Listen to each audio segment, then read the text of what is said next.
So, hey, freaks, it's Phil. We have got back in the studio tonight winter storm expert Tom Niziol. We're going to hopefully find out a little bit about what to expect this coming winter season, but he's also going to share with us some work he's done studying the 2022 blizzard in Buffalo that killed like 47 people. It was just a crazy winter storm. So we're going to learn about that, but we've also got Weather Troll by 5000 back in the studio. Hashtag Weather Fools. All on episode 197 of Stormfront Freaks Live! Going green. Greenwich. Saddle them up. You got it, boss.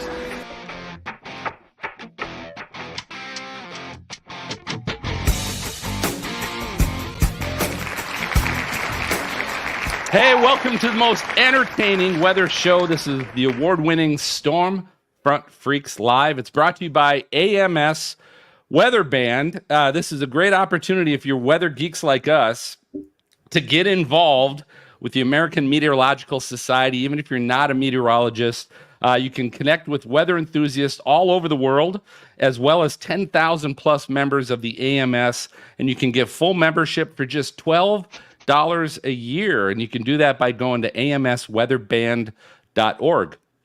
Also want to thank our Patreon members. We've got some amazing freaks that are Patreon members of ours, and I know MJ will scroll them at the bottom of the screen. We love you all, and you also can join us. We've got access to our exclusive Facebook group, and I know, Dina, you just posted something on there today. You had like a fire alarm at work today? A fire drill, and of course, like, we're on the top floor. And then they not only have us come down the stairwell, but then we have to go down another, like, 6 flights of stairs into the garage. And like almost 30 flights later, we're like, I'm not going back up. I'm not going back up. I'm getting over a respiratory infection, and I'm barely breathing. And I'm like, somebody go get my keys. No. I'm not. And so here's what's amazing. Only if you are a Patreon member or one of our past guests are you able to watch and see Dina bitch and complain about that, right? Like, you don't get that anywhere else. No. Solid content. It was solid. And I had my work friends on there too. And so we got a number of other tiers, some that include exclusive merchandise. The key is you can help support the show for as little as $5 a month and be a part of that and be a supporter of ours. You can find out more details at stormfrontfreaks.com. For any of you that happen to be new to the show, it is always happy hour when we record. It's kind of a tradition of ours, no matter when we record. But it's an opportunity to let you know, number one, we like to have a little fun doing what we're doing here and not take ourselves too seriously. But let's see who's ponying up to the bar tonight. Let's go through our co-hosts. Greg Johnson. Storm chaser photographer. Greg, what are you drinking? I'm going to let you down tonight, Phil. I'm actually drinking some Coke Zero. But I got to tell you guys a little backstory real quick. I spent a lot of time this time of year on the road, staying in hotel rooms. I'm obviously in a hotel room right now. And last week, 1 week ago, I collected some bed bugs at a hotel. No. Oh, yeah, and if you've never had them, it's the worst. And apparently they're everywhere right now. I had to get rid of all my clothes. I had to throw them all out, all that, everything that happens when you get bed bugs. You can't just wash them? Well, you can, but I'm not risking bringing anything home. And anyway, I'm in a hotel room again tonight. And maybe I should be drinking. That's the thing. But anyway, that would be a reason to drink. I suppose it is. But anyway, I'm pulling a Jen tonight. No alcohol. I'm going clear mind, clear vision. Let's keep it real, guys. That's no fun. It isn't. All right, Dina Knightley, our meteorologist and weather producer at weather.com. Dina? I just got a Merlot. I think it was the Cloud 9 one I bought about a week ago, so it's still pretty good. Still making use of those dollar Continental Airline glasses. That's good. These are vintage from the 90s when I $2. started. Sorry. Yeah. Sorry. Wow. It was not. Misspoke. All right, Jen Watson, our on-camera meteorologist at the Weather Channel. Jen, it looks like you're either at a spa or you are getting ready for what's going on there. Yeah, And you what are do you like drinking? you're like ready for a spa day there. Oh, I do? Oh. Yeah, with your Well, top. is that it looks like a robe. It Oh, does. it's a sweater. Okay, robe, sweater. I was That's all gonna right. say, Is that you cashmere? can dress any way you want, baby. Cashmere? I don't know, man. No, but it's actually. Oh, and I Whoa. lost my camera. I know. No, it's a really cute sweater. It is Okay. cute. Nice. But from like a little it's part, chic. it looked like it was a robe. No, it's not a robe. You could get a facial done while you're doing it. I could. I'm just drinking a sparkling probiotic drink. I'm trying to stay healthy right now. I hope somebody else is drinking. Brady, don't let me down, man. All right, Brady Harris, meteorologist. What are you drinking? No. Yeah, so I'm drinking something. No, I'm drinking wine, Dina. Me and you, baby, right out of the OSU wine cup. It's not a Nice. weather-themed wine, Go but it is Bucks. I think it's a Merlot as well, Dina. So I think you Alright. would like it. All right, let's go Bucks. Well, and I do have to ask because Tom is not the first time that he's been on the show, and so he's aware of our happy hour event. Tom, I do need to ask you before we actually officially introduce you. What are you drinking? Hey, for the occasion, why not? I'm from Buffalo. Nice. This is Flying Bison Thunder Snow IPA. Oh, Yeah. beautiful. Nice. Are you Nice. kidding? There's a beer called Thunder Snow. Are you serious? Yes, there is. How does that There's- not have Cantori's face just plastered on the front? That's what I don't. I don't know. Hey, there must not be a copyright to that name because there is a Cincinnati brewery Yeah. that also has a Thunder Snow name, Interesting. Mad Tree Yeah. Brewery. Why not? Yeah. Nice. Why not? Yeah, Well, exactly. listen, Exactly. gang. Let's actually meet our guests now. I want to introduce Tom Niziol. Just like the word drizzle, Tom is a winter weather expert for Fox Weather, and he is spending time right now in his little cabin in the woods up in the Appalachian Mountains. That's where he's coming to us from. And listen, Tom spent 32 years of his life at the National Weather Service.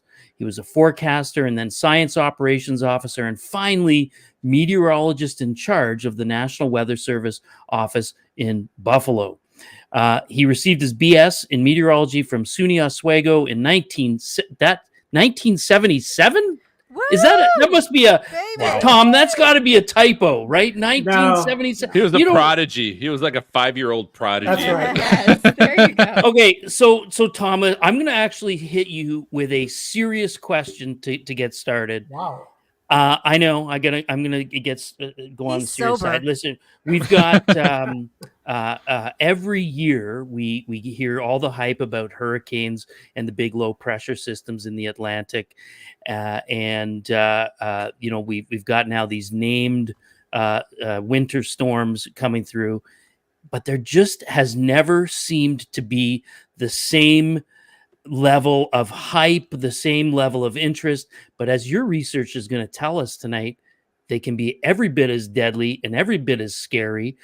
Will winter low pressure ever capture our imagination the way the Atlantic hurricane season does? Well, it's a good question. I think if you live up north, particularly in snow country, places downwind of the Great Lakes, you've ever experienced one of those storms, it'll definitely capture your attention.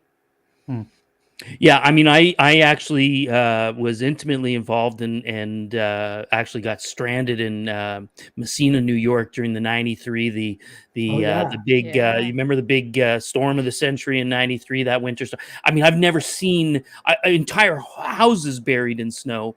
And as you're going to talk about with the like, let's get into that. 2022, right? Like literally the city or portions of the city anyway buried in the snow. Yeah, and what's fascinating, give you some background, of course, Buffalo, the snow capital of the world. Lake effect snow is unbelievable across that city. But Buffalo has winter savvy residents. They can take any of this. They're not going to worry about it. Heck, you get a big snowstorm like this, you just hunker down in your house.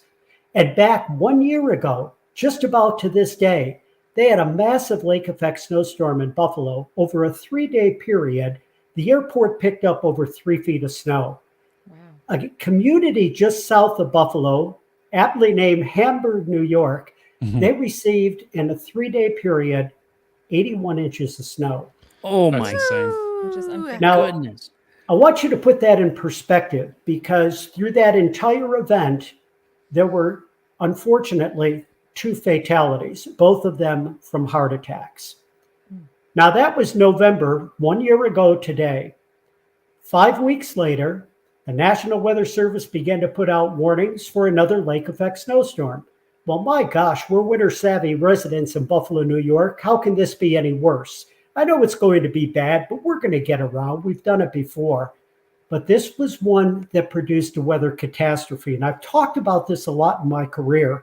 You get a whole bunch of weather elements that can come together, and each of them will cause an impact: heavy snow, strong wind, low temperatures, that whole genre of all of those factors. But you put them together in the wrong place and at the wrong time, and it's the straw that actually breaks that camel's back and produces a catastrophe. Going into Christmas holiday, the 23rd, 24th of September, it ended up being just that. My gosh, we just had this massive storm 5 weeks ago. Unfortunately, 2 deaths. This next storm in winter savvy Buffalo in 2022, with all the technology we have to communicate, Right. there were 47 fatalities. That's crazy. Okay, and so Unbelievable. Tom, what are the and not like, I don't want to go too gory here, but like, do the deaths happen because the roads are so full of snow that emergency personnel can't get through? Are people dying of hypothermia? Like, what was the cause of those deaths beyond winter storm? It was that combination of factors. Let me spell it out for you. You had 3 days of heavy snow, over 50 inches of snow in the city. You had the unprecedented snowfall, winds gusting over 40 miles an hour for 36 hours straight. Wow. Visibilities down to 1/8 a mile or less for 41 hours straight. That's insane. Wow. Wind chills below zero for 36 hours straight. Jeez. You combine all that and you end up with a catastrophe. Let me give you an idea. So that morning of the 23rd of December, you go to work at 7 in the morning. The temperature's 37 degrees, light southerly wind, and a little bit Nice of light day in rain. Buffalo. That's Yeah. That's it. I'd take that in Columbus, I'd take that. Yeah. And at 8 o'clock, 1 hour later, little rain and snow, 37 degrees. You're all at work now. You know that there's this lake effect storm coming, but we're pretty macho in Buffalo. We can get home from work if things get bad. The cold front comes through at about 8:20 that morning. By 9 o'clock, the winds are gusting to 56 miles an hour. my Holy God. cow. The wind chill is down to 8 degrees, and the visibility is down to 1/8 of a mile. For the rest of the day, through that entire day, from 10 a.m. right through midnight, the visibility is dropped to 0. You were in a complete whiteout.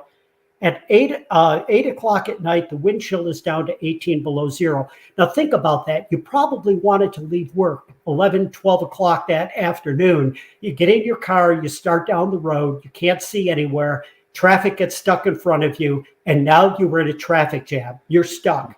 Oh, you, man. You saw it in those scary. pictures, Tom, right? Like you could see pictures of the streets and the roads where cars were just like in the road, but were snowed in. Like they got stuck at some point, and then from that point forward couldn't move, and no one behind them could.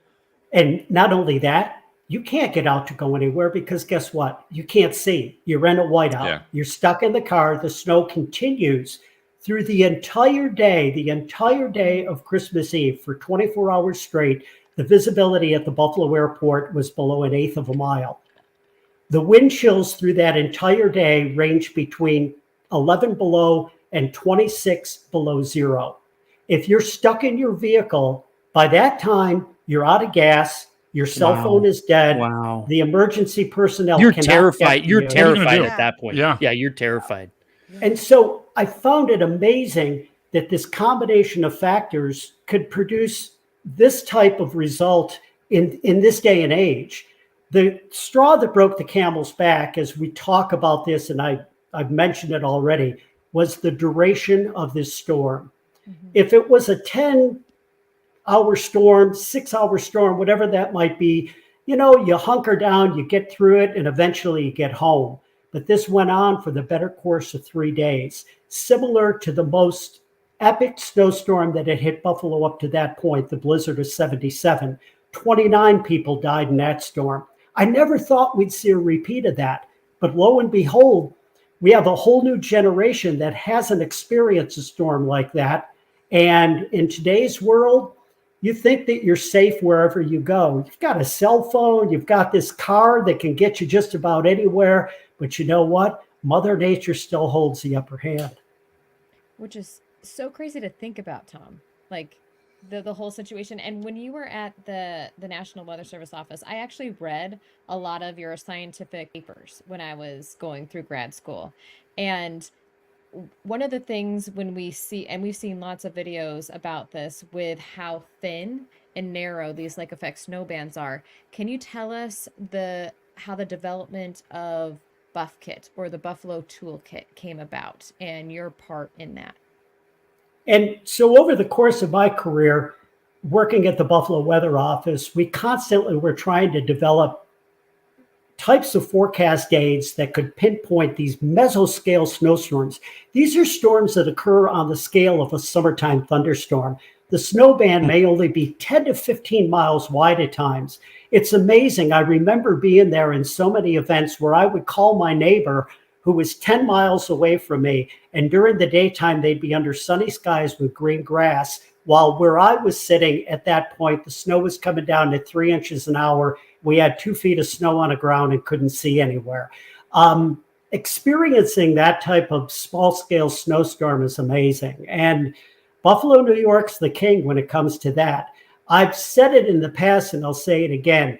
It is the snowiest populated city in the world. When you talk about lake effect snows, it can get the biggest impact storms. Places like Syracuse, New York, Marquette, a small location up on the UP Peninsula, they get more snow. But when Buffalo gets hit down that 200-mile fetch of Lake Erie with a snow band, it can really be major.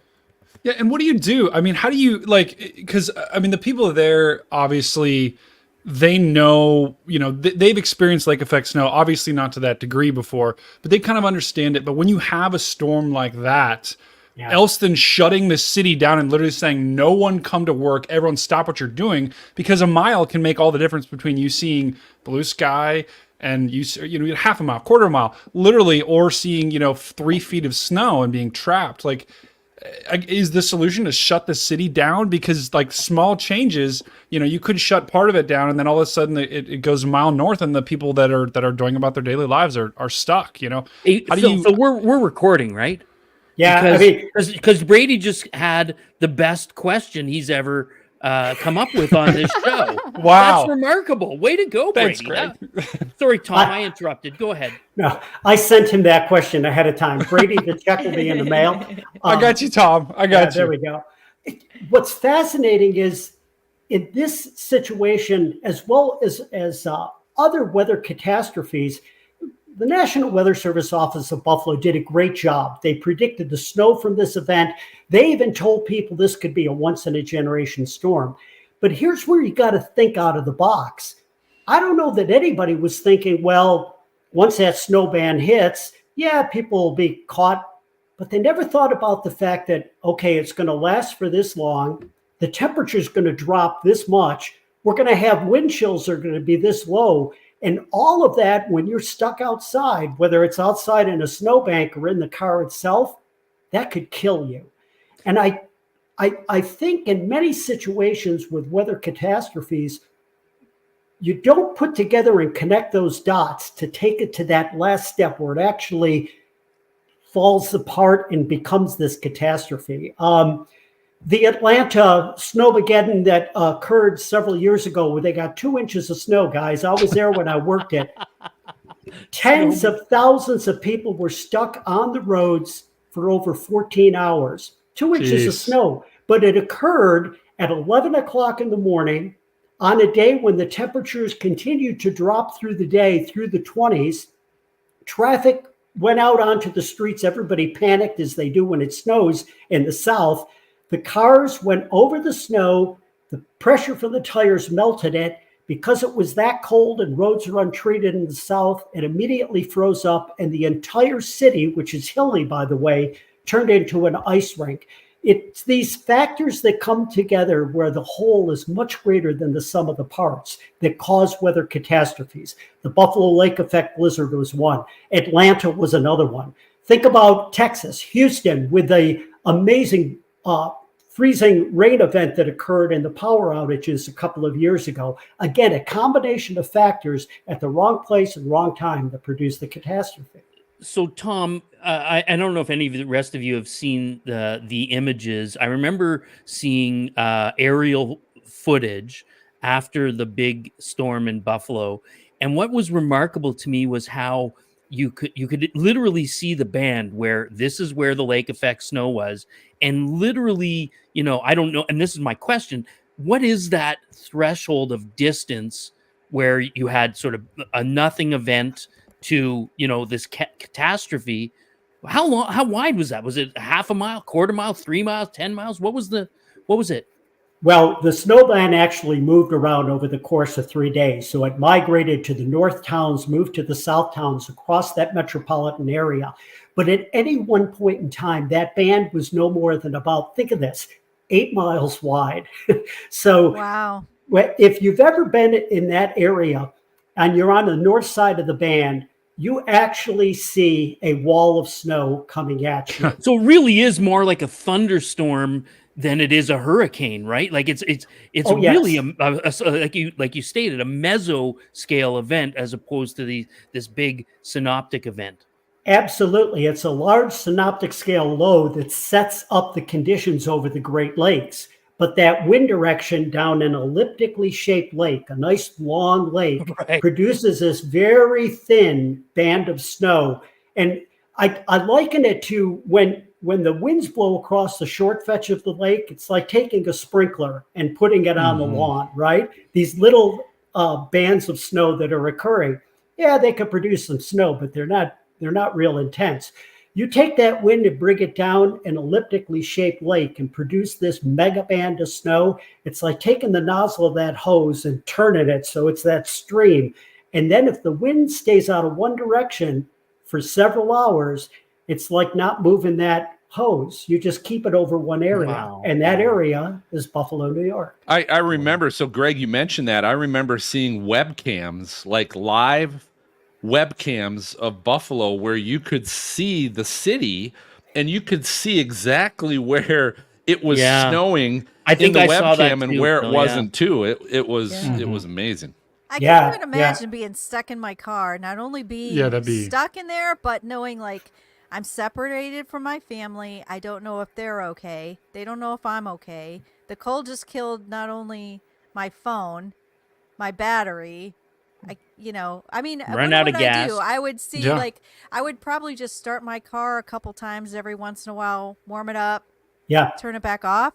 Well, and you got to watch for carbon monoxide poisoning because the snow's building up on the outside of the car. I'll give you a quick personal story from someone I know up in Buffalo.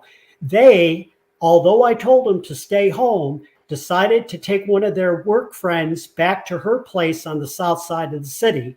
They drove into the snow band, dropped this lady off, started to head home, got stuck in a snowbank, and now looked at each other and said, "What are we going to do?"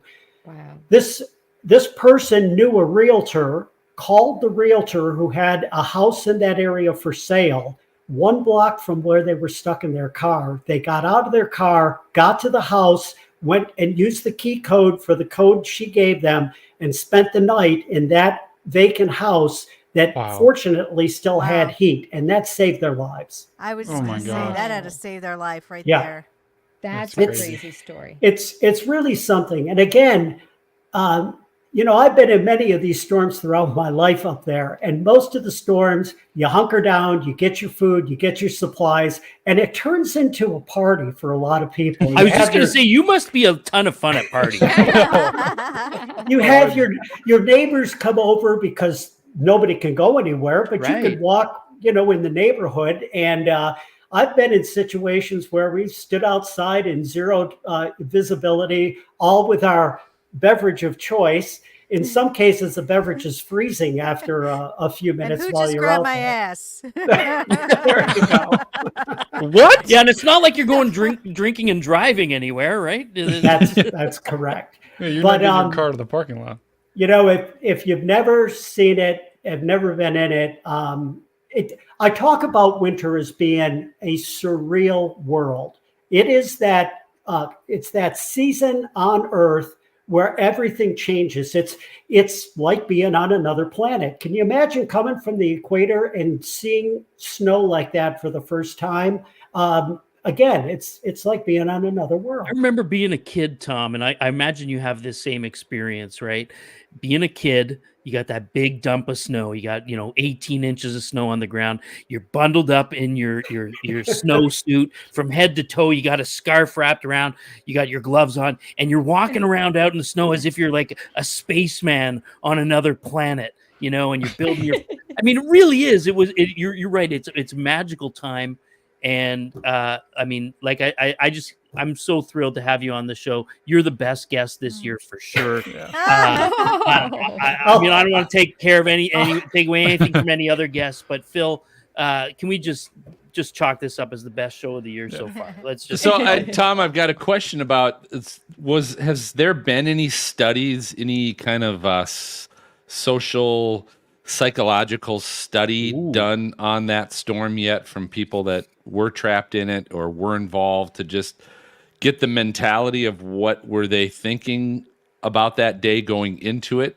I know there's been several interviews that have been done from my NOAA colleagues. There's a lot of social scientists that are coming into this whole game of weather forecasting in the last decade or so. And I know that they have obviously looked into this as well. Again, communication and getting that message out there is the most important part. And you have to separate the garden variety storms and events from those that take it to a catastrophe.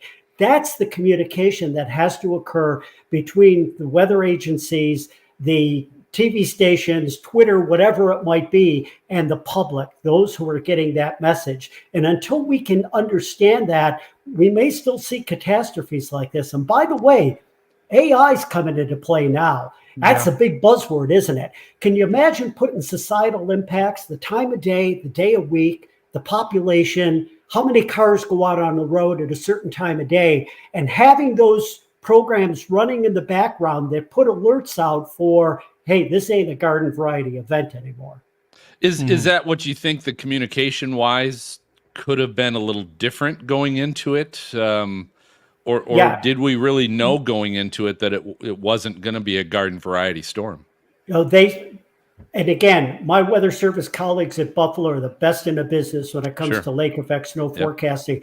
But I've made that mistake in my career, and it's not that they made a mistake. I think when you're in the heat of battle, much of the forecast discussion talked about the amounts of snow because that's the big parameter, isn't it? Yeah. But I don't think anybody connected the dots that you're going to have that snow with that wind, with those wind chills, and it's going to last for that duration. And that's where we need to improve the communication. How much lead time was there, Tom, with that storm in particular? There was at least 5 days of lead time. Wow. This was going to be a major event. 3 days ahead of the storm, one of the lead forecasters at Buffalo, a good friend of mine, in his forecast discussion, wrote that this was going to be a once-in-a-generation event for one of the snowiest places in the world. So, and I mean, you're saying that was 3 days ahead of time? Yes, sir. Yeah. Wow. That's crazy. And I mean, I almost would equate this to almost like an F5 tornado, right? And the forecasters always don't want to say there's some cases where you can't even shelter because you won't even be able to survive these things. Yeah. Like because ultimately then you have people going on the roads and it becomes a hazard. But for something like this, is there ever an instance where we would say as forecasters, hey, this might not be survivable even if you are in your home, right? Would there ever be a reason for us to say, hey, you need to get out of the way, right? And I know that's extreme, but I don't know. How do you play that card? And if you play the card and the lake effect snow band ends up 10 miles south of where the population is, then you will You're not done. That's it. Your reputation is shot. That's a good point. Yeah. And that's what makes it so difficult in these mesoscale or small scale lake effect events. When I've trained people, I've always said the forecast not only has to tell people where it's going to snow, but where it's not going to snow so they can plan. And in so many of these events, as the winds shift by as little as 10 to 15 degrees, that band goes from one neighborhood to another, from one part of the town to another. And for most snow savvy Buffalo residents, they know enough to say, you know what, let's just hunker down. We stop life the way it is for a couple of days and we wait that out. We be patient and we'll be back out there soon. Tom, that's a slippery slope just because you've been in TV. We worked together for a long time. I mean, there's so many little pieces that come together and one piece can make a big change. 10 miles, you mentioned the 10 mile. Like I've seen it where these bands set up and we do the radar loops and you just see it fluctuate and then like 20 miles to the south, nothing. Yeah. So people think, well, I didn't see it, or it's overplayed and then they don't believe you, or they think they're savvy enough to get by. And it's like that communication is the key. And it's a lot of people like, how do you put yourself out there and say, I mean, I've always thought about that. I'm like, hey, if this was me and my family, this is what I would do. But you still can't get people to always listen to you. Yeah. No. And after every single event, you want to know why I don't have any hair? It's because I work in the Buffalo weather office. After every one of these, Tom, I think it's because you look great. That's why I think you're bald and beautiful. Embracing. Thank you, and I'll put another check in the mail as soon as I can for that. But Fantastic. After every event, we go back and review it. What did we do wrong? What could we do better? And again, because of the scale of this weather on such a small scale, it's very, very difficult to accurately predict it all of the time. Tom, there's a great question here comment from Buffalo Snow King from YouTube. Don't you love that handle? 5 days of lead time. They let everyone go to work that morning. Then at 9 a.m., after we were all at work, the government shut the city down and told us all to go home. Poor emergency management. Well, I mean, I can't comment on the emergency management side of it, but certainly from a communication standpoint, if there was 3 to 5 days lead time, it does seem like somebody dropped the ball. It just feels it feels like if you've got smart people with no hair and they're they're telling the community this is a generational event or potentially a generational event, and nobody does anything about it until the snow actually starts. That just feels like a mistake to me. It is a little disconcerting to go back and review some of the steps that were taken by the city of Buffalo emergency management. The county had their game together. And when I was in charge of the office in Buffalo, and to this day, it's still done in National Weather Service offices across the U.S., there is constant communication with emergency management services. They were briefed well ahead of time by the weather office. I'm certain of that. But there oftentimes can be disconnects between city governments and county governments. Everybody's their own little king, aren't they? And and I don't mean that in a disrespectful way. That's just human nature. And I think, again, this is one of these situations where they had to put their pride in their pocket and go back and take a look at what they did wrong there, because unfortunately the consequences were deadly in so many cases. Yeah. Mm-hmm. I never did understand either why, like I've been in lake effect regions I've lived there. I grew up there. I lived in New Hampshire. I remember getting in a big snowstorm and being on the highway and them shutting the highway down while you're on it. Well, and then you can't get off. It was a lake effect snowstorm several years ago that prodded the New York State government to finally recognize that things had to be done on interstates. And then all interstate exits around the Buffalo area through Western New York, and it may be on the interstate I-90 throughout the state now, there are gates that can come down and close off the entrances and exits, so there can be some control as to how you monitor and manage the highway so you don't get these massive traffic jams that occur in situations like this. That's one thing that came out of a storm. I think it occurred about 7 or 8 years ago that I've seen.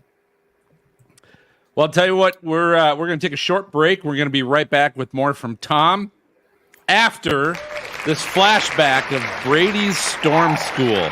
So stay tuned. Wow. It was a long time ago. Don't miss Vintage Stormfront Freaks. This one here, we do have a few dents in the new Suburban, but my truck, that hood's a trophy. You might as well put 2 GoPros on there. Yeah. Oh, yeah. That's what it looks like. So I'm like, I'm going to drive this thing into a tornado, and then they all start laughing. Good. You'll be the only sober one by the end of the night.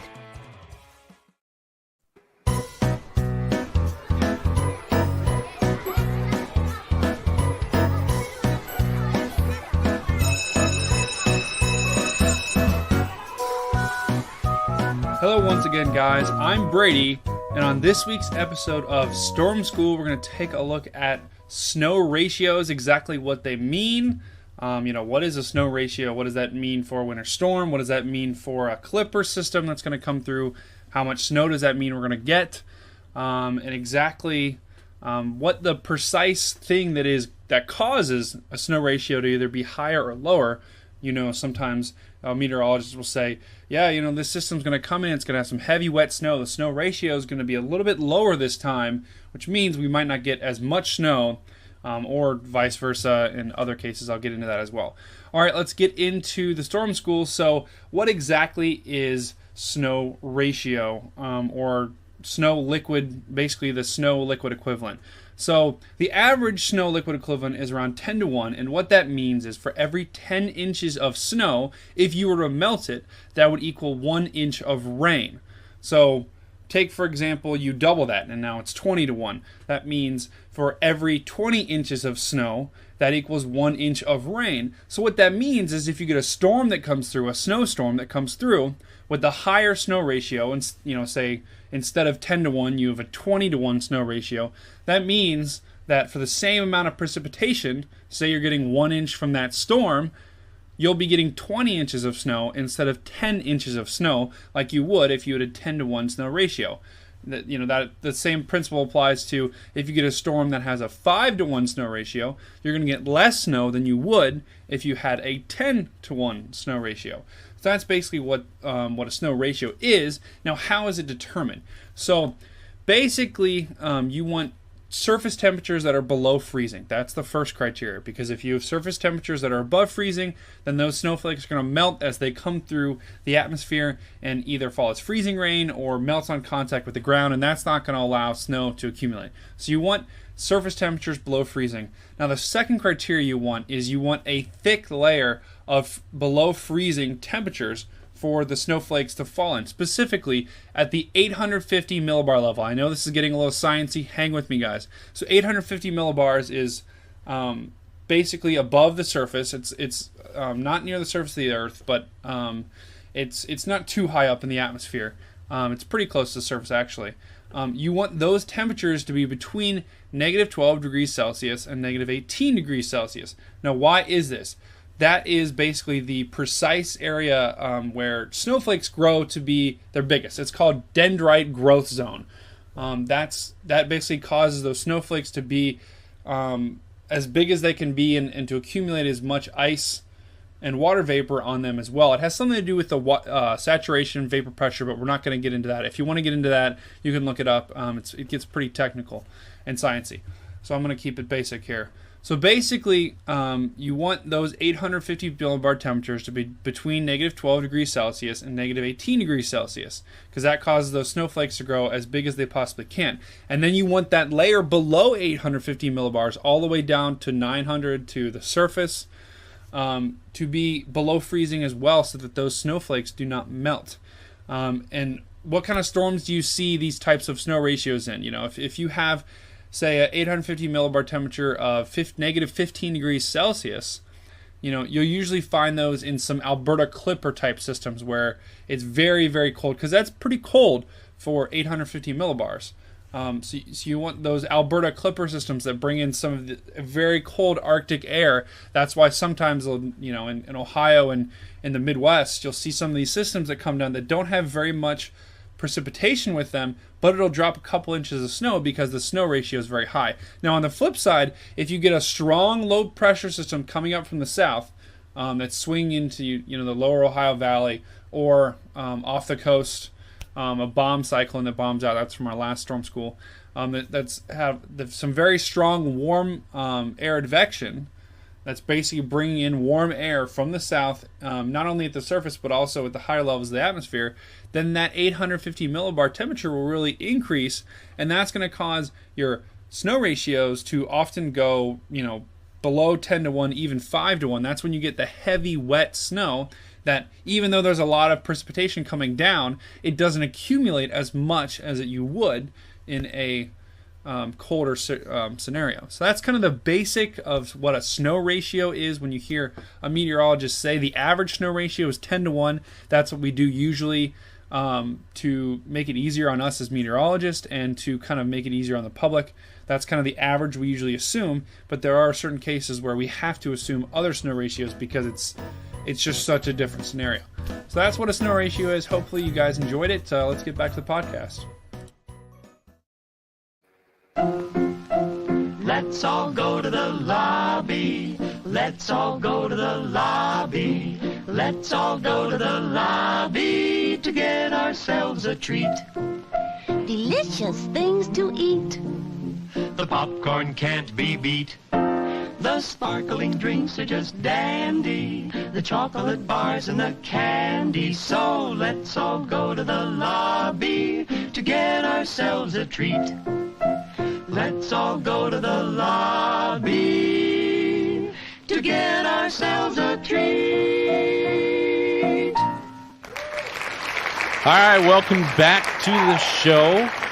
Tom Niziol, as we talk about, you know, the upcoming winter season, there's no crystal ball that's going to tell us exactly what's going to happen, but the big talk is El Nino. So maybe you can help basically people like me, according to Brady, basically what El Nino. Tell me how is that gonna, or how can that affect our winter season?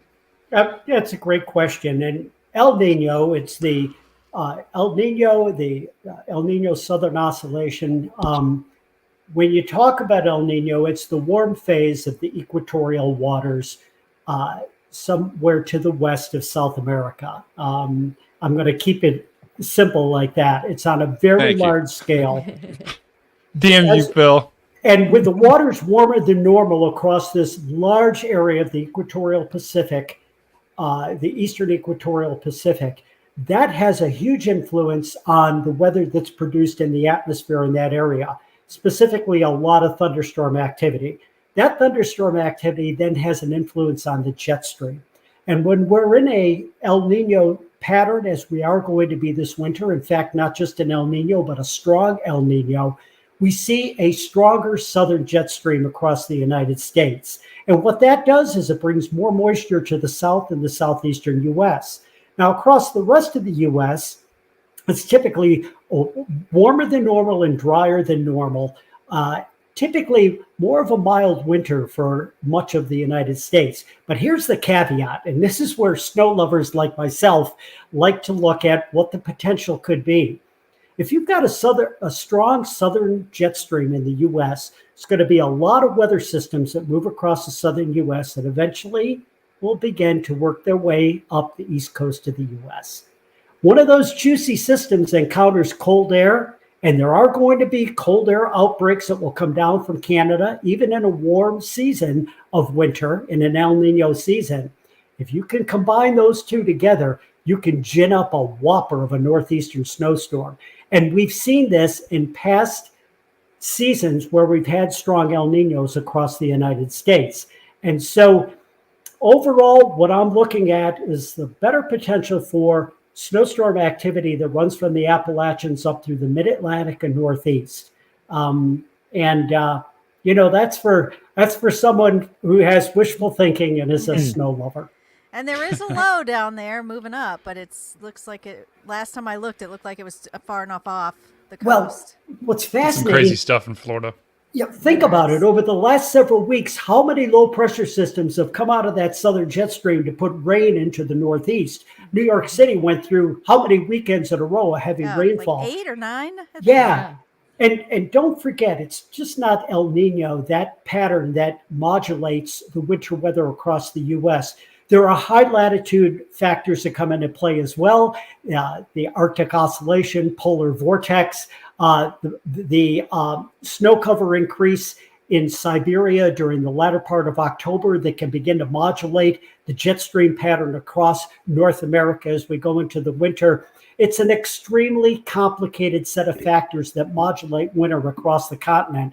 I personally am not a fan of seasonal forecasting because what comes out of those forecasts and has to be regurgitated for the general public doesn't end up helping the public in many respects. And so I tread cautiously when I talk about any type of seasonal forecast. So you don't buy the Farmer's Almanac? Yeah, cold and icy. That's a good forecast, right? Hey, Tom, you had mentioned the polar vortex. I'm old enough to remember when we called that winter. No, Greg. No, Greg. When did polar vortex become a thing? And can you maybe expand on that a little? Is it a real thing? Should we be saying that, or is it just winter? Well, absolutely. That has been in scientific journals for decades upon decades. The media gets a hold of some of these terms and runs with them, and all of a sudden it sells advertising, doesn't it? My gosh, there's a polar vortex. There's a polar vortex that occurs across the South Pole as well. It's not as intense as what we see in the North Pole. And there are different polar vortices that we talk about as scientists. There's a stratospheric level of a polar vortex, and then what translates down into the troposphere, or the part of the atmosphere where the sensible weather takes place, the one that's kind of connected to the ground here. So a good friend and colleague of mine, Judah Cohen, many of you be familiar with him.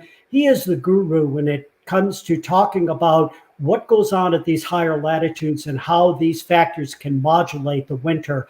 And Judah is talking about a stretched polar vortex that is going to be working its way down into mid-latitudes over the next week and a half to 2 weeks into the latter part of November. And lo and behold, we get into the middle of next week, and guess what we're going to see across the northeastern United States? It's not good.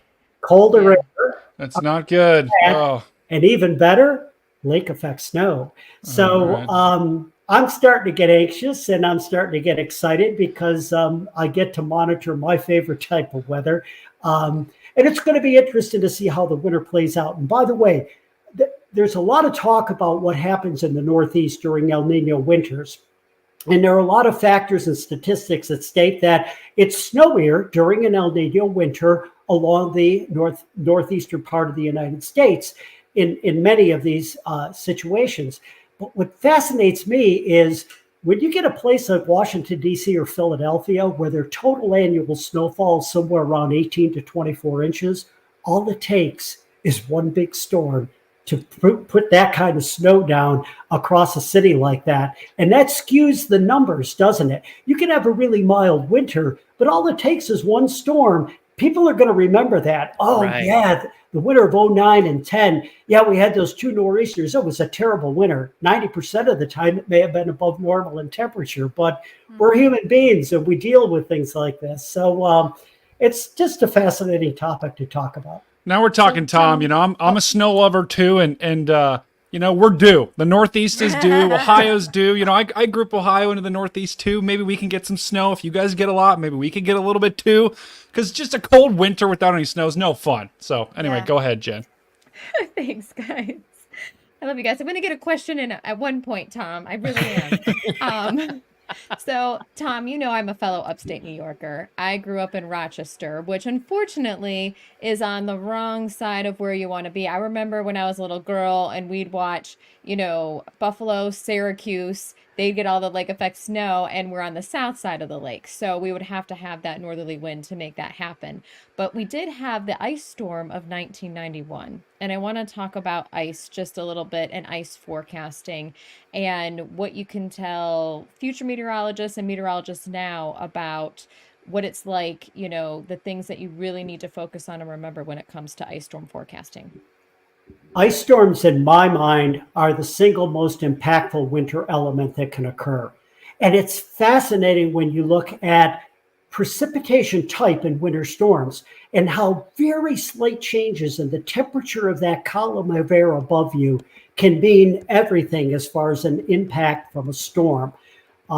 Ice storms occur when you get those snowflakes way up in the clouds, come down, and they fall through a warm layer of air that melts the snowflakes into raindrops. They continue to fall down through that warm air, but when they get down near the ground, there's oftentimes this real shallow, thick molasses-type layer of cold air that's sitting there. Those raindrops fall into that cold air. It's so shallow, they don't have time to refreeze, but they hit the ground and everything around them that's below 32 degrees, and they instantly freeze up into a glaze of ice. The ice storm in 1991 in Western New York and Rochester in particular was devastating. 1 to 2 inches of ice buildup on trees and limbs and power lines.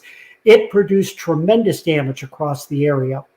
And who can forget the ice storm in 1998 up through northern New York State into Quebec? It produced tremendous damage up in Quebec. I remember seeing images and photos of the huge power line transmission towers. Yes, that were just crumbled. It looked like the War of the Worlds. That's crazy. Storm.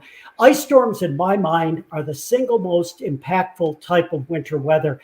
And I've done a lot of presentations on that. Maybe someday we'll come back, get together, and talk about how those can occur. Well, as the president of the Tom Niziol fan club, I'm going to. You may be the president. I'm the CEO. I'm going to lobby Phil to make sure maybe we have a special show just dedicated to ice storms in the future. Tom, I would love to hear about that. Phil doesn't think that you're as good a guest as I do, but I am. I'm a huge fan. Sorry. Go ahead. Thank you so much. And Greg, man, I got to put another check out there in the mail. Them no. Tom, is there a with a specific ice storm, is there like a threshold where you're like, okay, you know, like 0.2 inches is it's bad.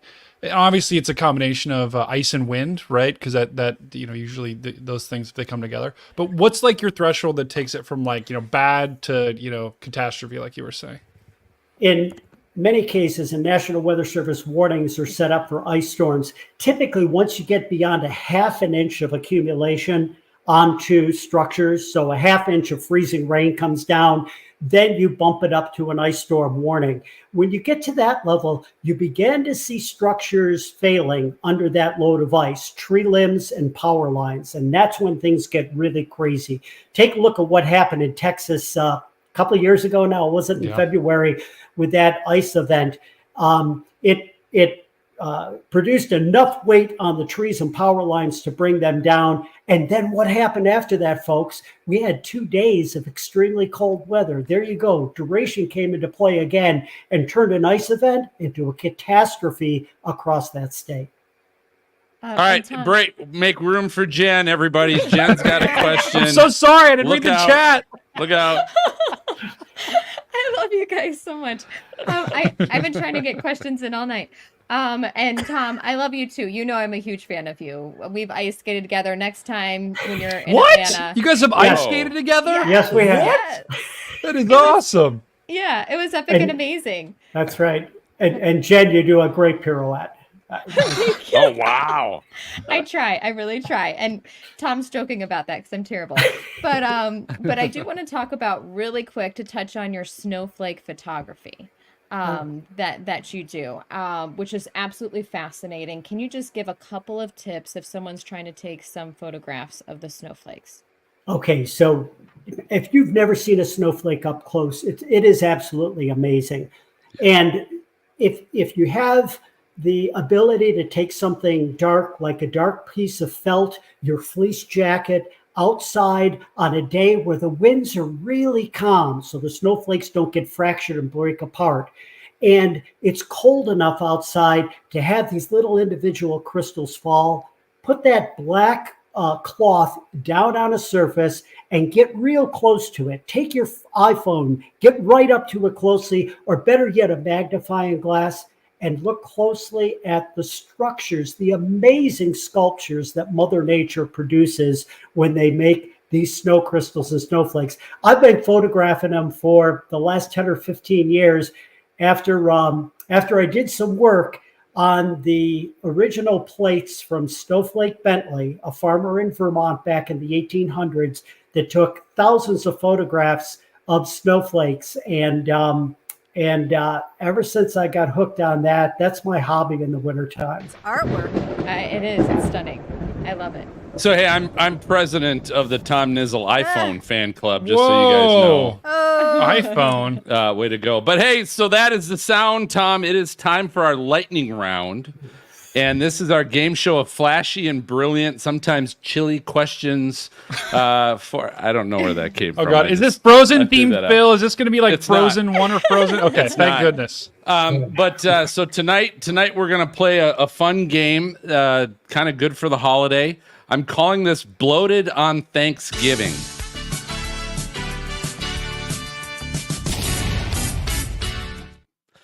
All right, so Thanksgiving, everybody knows, at least here in the States, of Thanksgiving. I know, Greg, you probably are not going to be able to participate in this game because you're Canada in Canada. doesn't do Thanksgiving? No. We do. It's in what? Yeah. What do you call it though? It's something different. Thanksgiving. No, it's not. It is. It is. You guys give it Canadian Thanksgiving, but there you go.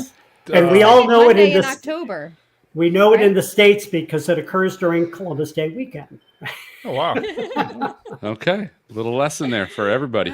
But anyway, so Thanksgiving Day, one of the traditions here in the States is Macy's Thanksgiving Day Parade. To kind of start off Tom, you're shaking your head. That's so... I'm not into flying puppets, but go ahead. Okay. Well, this is going to be your night. Creepy. This is your night, Tom. So Bloated on Thanksgiving, I'm going to go through a list of characters. And Tom, your goal is to tell me, is this character part of the 2023 balloons on Macy's Thanksgiving Day Parade or not? Like, is this going to be one of those big, massive balloons that go down New York streets and are held down by 50 to 100 people or not? So we're trying to identify, is this balloon going to be in this year's parade? Does that make sense? Oh, it does. Unfortunately, yes. All right. Now, here's the thing. Our freaks, they can help you out. They can chime in and let you know if they think this is going to be one of them or not. Maybe have never heard of this character. That might be the case, right, for some of these. So we're going to start this off. The first character I want you to tell me if you think this is going to be one of those massive balloons in the parade is Bluey. Bluey. Well, who's Bluey? Who's I believe he's Reddy's brother, Bluey and Reddy. I'm going to go with a yes. Wow. That's correct. That the guy from it's Blue's like a Clues? dog. It's like a Disney dog or something like that. No. It's so adorable. It's the cutest little kid show. Like, it's Australian and it's so adorable. I have a t-shirt that says Mum. Sorry. It's an Australian dog. He's a dingo. He's a dingo. Oh, Okay. Somebody ate my dingo. Somebody ate my baby. Oh, Dingo ate my Good baby. job, It's going off the rails. It's going off the rails. Here we go. Here's the next one, Tom. Grogu. I know him as Baby Yoda, but Grogu from Star Wars. Is he going to be a balloon in the parade? I hope so. Well, he should be, shouldn't he? I mean, He should. if he isn't, then I protest. Yes. I'm going on record. I'm going to go yes because I just would love to see that. Nice. Wow. He is. I might watch it now. He's That'll be a cute. massive He's Baby really Yoda. All right, here's the next one. Towley from South Park. Towley. I'm gonna say no. You know, I guess I better not comment on that, but I'll just say that, probably have to let him pass this year. Oh, wait. No. Sorry. Phil! Yeah. What are we doing? Yeah. Sorry. Yeah, We're you're live, correct. Phil. We're live, Phil. Sorry. Oh. Yeah. Phil wanted it the other way. He wanted it the other way. Well, that was the South Park. Yeah, buzz. I want to. Okay. Yep. Yeah, I don't know. South Park's a really family-friendly show there. But It's not. all right, here's the next one. Pokemon's Pikachu and Eevee. Pikachu and Eevee, I think is how it's Probably. pronounced. I don't know. Isn't that a standard? I mean, It sounds I would like say it. probably. yeah, I'm good with that. Go all for Pikachu. All right, Wow, 4 for 4. Tom, We're you're 4 right, for 4. Tom. Nailing them. Okay, here's one. Ronald McDonald. A Ronald McDonald. Yeah, that's worldwide known, Does I he would have to imagine. be flying or That's is not he a on cartoon float? character. When was the Yeah. last This time this Ronald has to be a McDonald was balloon. actually? These are I'm all gonna say balloons. no. are Right. good. He's in No. witness protection right now. Yeah, Seriously. my big fear is if there's any wind, those feet would blow all over the place. So you're right. I'm going to go with a no on Ronald. Yeah. Oh, No, he is. He's going to be in the parade. Dude, What? McDonald's has got to be paying them a ton of money. Just getting that. Whoa. You know. crap. Clowns Yeah. are so scary. Nobody They likes are. clowns They anymore. are. Yeah, Wow. I don't want that. All right, here's the next one. Okay. DC Comics Deathstroke. DC Comics Deathstroke. Is he going to be one of the Oh, balloons? Deathstroke. Well, I'm going to say that anything with the word death in it probably shouldn't be in the space. So I'm going to go no again. Correct. Oh, He's not. wow. He's not scared. He might have a float, but he's not going to be a Phil, balloon. Phil, are you a DC Comics guy? Is that why that one eked its way in there? No, the Deathstroke. Something with Deathstroke hit me. I don't know what it was. I was thinking of comic book characters, and I thought, yeah, Deathstroke. There's no way in hell they're going to have Deathstroke. All right, Beavis and Butthead. Beavis and Butthead. I don't know. They're kind of. They made a resurgence. Yeah, they did, but I just, again, family friendly. I'm with Tom. Okay, I'm going to have to say no again. Yeah. No, yeah, they didn't make it to the balloon parade. Not that I wouldn't want to see them, but Yeah, correct. Okay, SpongeBob SquarePants and Gary. Oh yeah. Probably. I mean, Who's that's Gary? That's a given. What? Gary? Phil. Who's Gary? I know who SpongeBob is. I don't know who Gary Gary the is. snail. He's Gary. Okay. He's SpongeBob Yeah, snail. no question. Absolute 2 thumbs up. Yes. All Yep, right. that's For it. That's sure. it. All right, here's one. Acorn. An acorn. Ah, I have no idea. An acorn. I know they've got an oak tree in the parade, but I love Phil's smile right now. an acorn. Why? I mean, you just threw that in there, didn't you? I'm going to have to go no. No, there is going to be an acorn balloon. I guess it's a Macy's logo or Macy's thing is an Okay. acorn. Maybe Okay. I don't know. That's nuts, Well, we're not- isn't it? I mean, It said Macy's. Wow. It's not. Tom, I don't know if you know what you just did right there, but Very good. Did you guys hear Tom there? That Oh was yeah, it's nuts. Oh, we Yeah, did. It's It nuts. was good. It was good. That I'm was good. All sorry, right. Here we go. Good old Woody Woodpecker. Woody Woodpecker. I love that Boy. name, by the way. yeah, that just I don't know, takes he's me been back to around, my though. childhood. Da-da-da-da-da. That's a tough one. Yeah. Yeah. I'm going to go with a yes because he should be in. Yeah. Oh, bummer. No, That's I think okay. they're worried about putting a woodpecker, like a woodpecker named Woody is Yeah, maybe I not mean- family friendly. I don't know. I was thinking. We Wow. all grew up with it. Where does your head go, Phil? Wait, what is that show? What is that? What is he from? What show is that from? Woody Woodpecker. Woody Woodpecker. That was his Oh, that was He just had his his own show. show. Yeah, It was, it was yeah. a cartoon. When we were little. You were So just so you know, Tom, Brady's 18. What did he Yeah. do? Did he just go around and just like peck at trees? I mean, what's the show here? So the theme song where he went da da da da da, that you don't nobody. No. You got to be my I know age to that. get I got Brady, it was after Brady's time. Yeah. Before Brady's time. Okay, here we go. We got two more. The Pillsbury Doughboy. That would be fun if it was the Ghostbusters. Oh gosh. Again, I think A big, massive doughboy. I think he's too old. This is a generation or two removed. Yeah, I'm I'm gonna go, dumping him. No. Yes. No. Yeah. No. Yes. Oh. He is. really? He is new for 2020. Like he's a new balloon. Okay. They're bringing Wow. out Doughboy. as a Jen, new I'm balloon. sorry. I didn't mention you. Because they do I have had another a hint Ghostbusters coming. Yeah, too. Ghostbusters. You're right. Sort Tina. of, yeah. Marshmallow. It was a marshmallow. Jen was man, on that but it's one. close. Jen was all Stay over Puft that one. Marshmallow. Still Yeah. close. Stay Puft Marshmallow. But yeah, it's still close. I mean, you see a massive doughboy coming down New York, you're thinking Ghostbusters. That's gonna All make me Tom, hungry. Here's the There were some last Halloween one. costumes. Last Oh, one. thank God. Trojan Man. Ooh. Trojan Man is he? Is this a condom ad? Is that what? Is that like? Is that what? He's not coming out of the bottom of a horse, is he? No. I don't know. I don't believe so. There's so much I could say about this, but I'm going to thumbs down on that one. Yeah, that is correct. Trojan Man is not going to be a massive balloon. At least not in the Macy's Well, Thanksgiving Day Parade. Correct. But Probably for the hey, best. so Tom, that was awesome. Do us a favor, if you would, and tell our listeners and viewers how they can follow you, where they can find you, and talk about your snowflakes too, where they can see those. Those are great. Well, thank you. I mean, you certainly can follow me at Fox Weather as our winter weather specialist. I'll probably be on next week, 8, 9, 10 in the morning.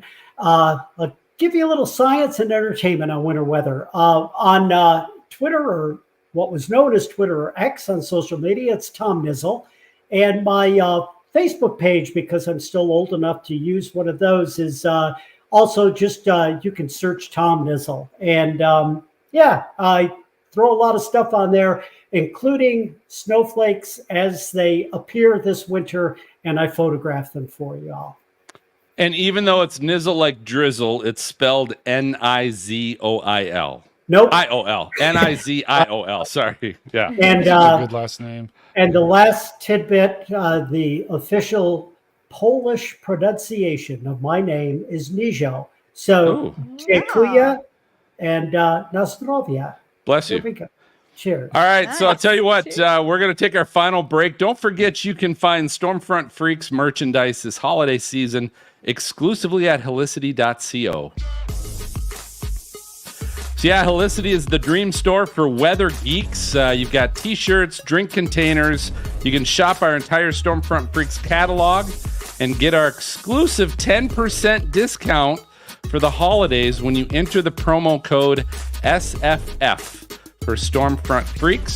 So just go ahead and visit helicity.co. It's the weather superstore for the freaking you, and it's also going to be your favorite holiday shopping destination.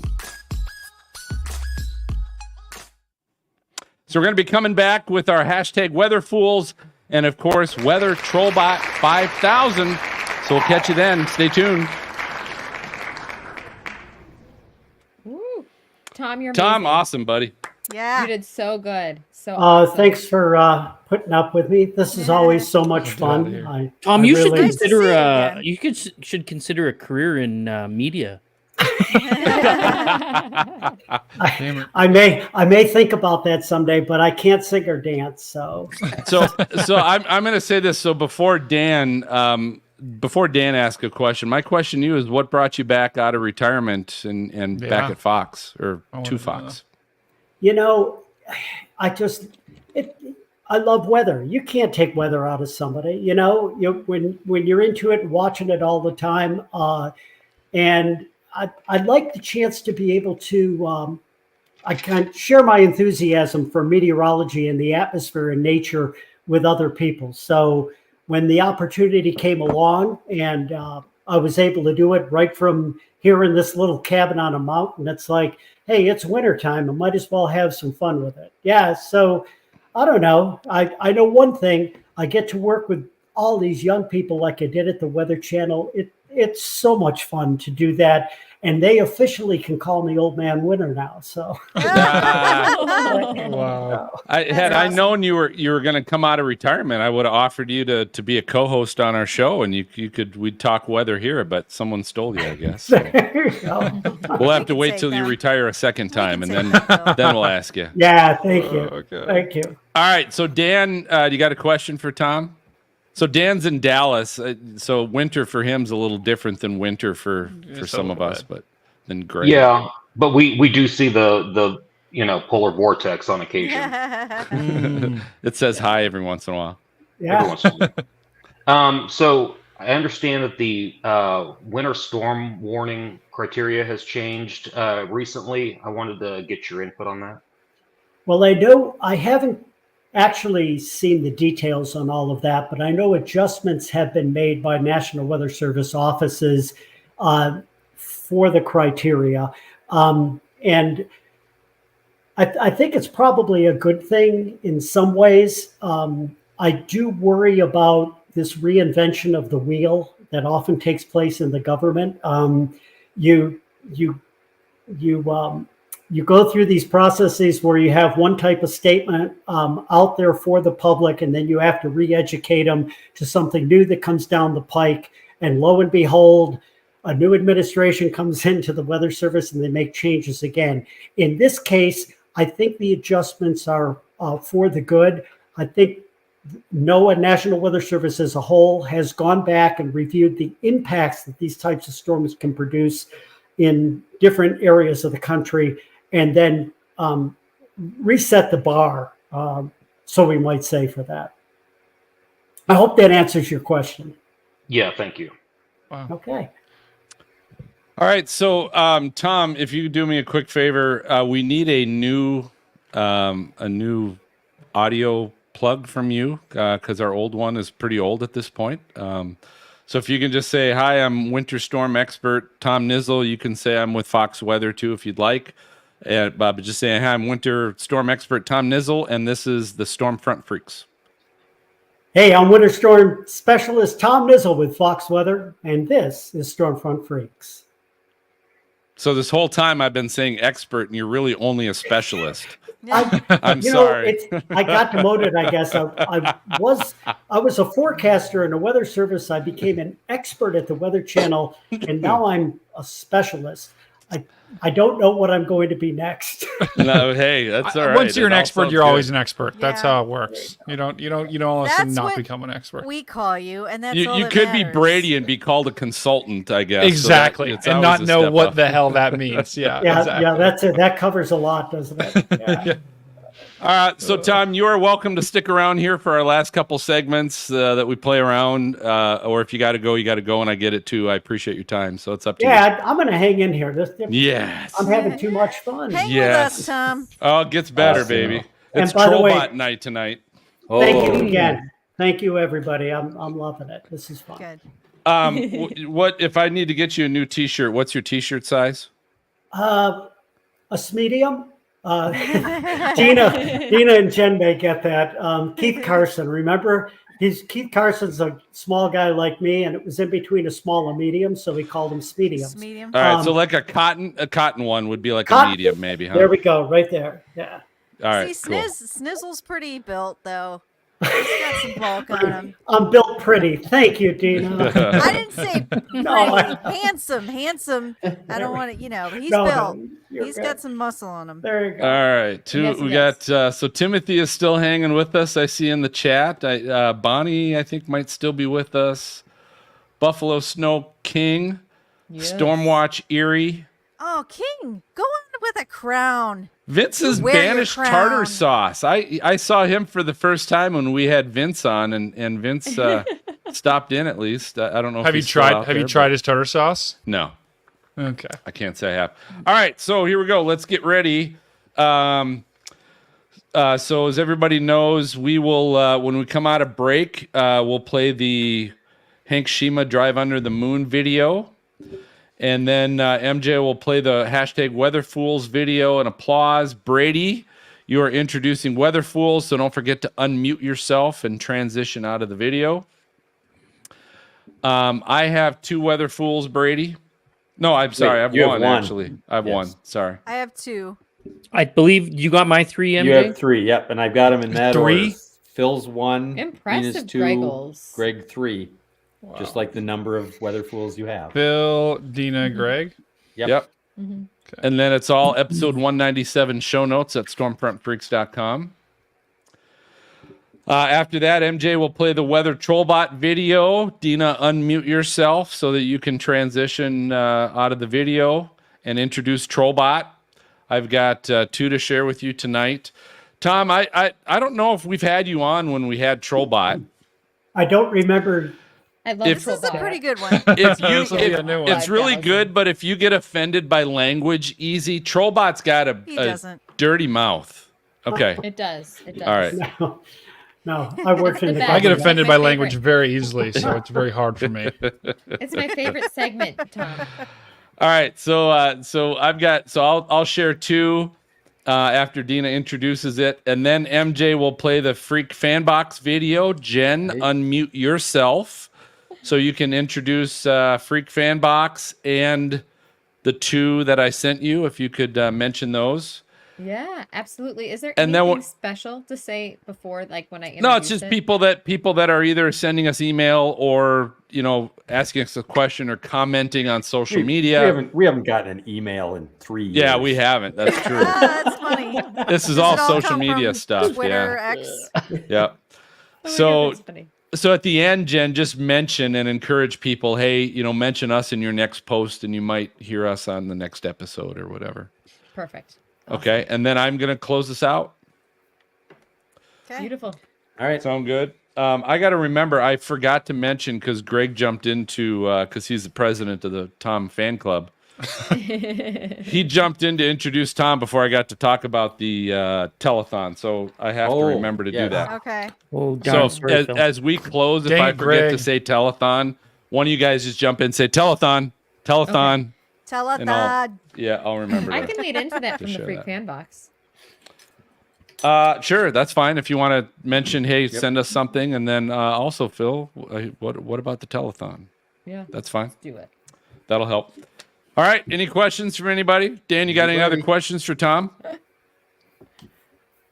No, he's good. All right.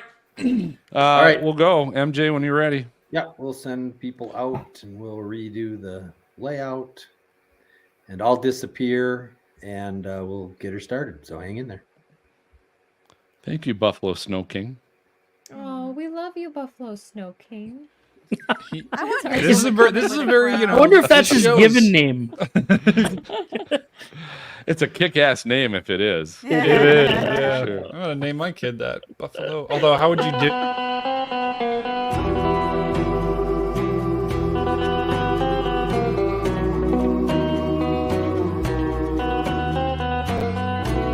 Hi, this is extreme meteorologist Reed Timmer, and you're listening to the Stormfront Freaks podcast. Let's take a drive under the moon.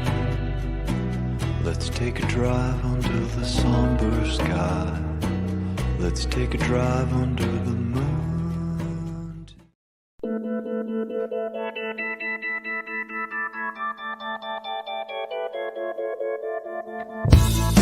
Welcome back to the show. I don't know if anyone saw that, but Phil just had a bit of a crazy face. Anyway, well, guys, who are we? We're the Stormfront Freaks.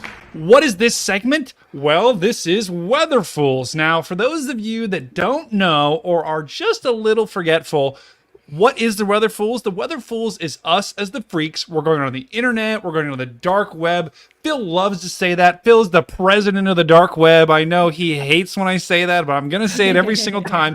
Anyway, we're looking for people that did something not so smart, and it deals with the weather. I understand we have some overachievers tonight. We have a lot of people that weren't so smart when it deals with the weather. Phil, let's have you go first. Who are your Weather Fools? It's not the dark web.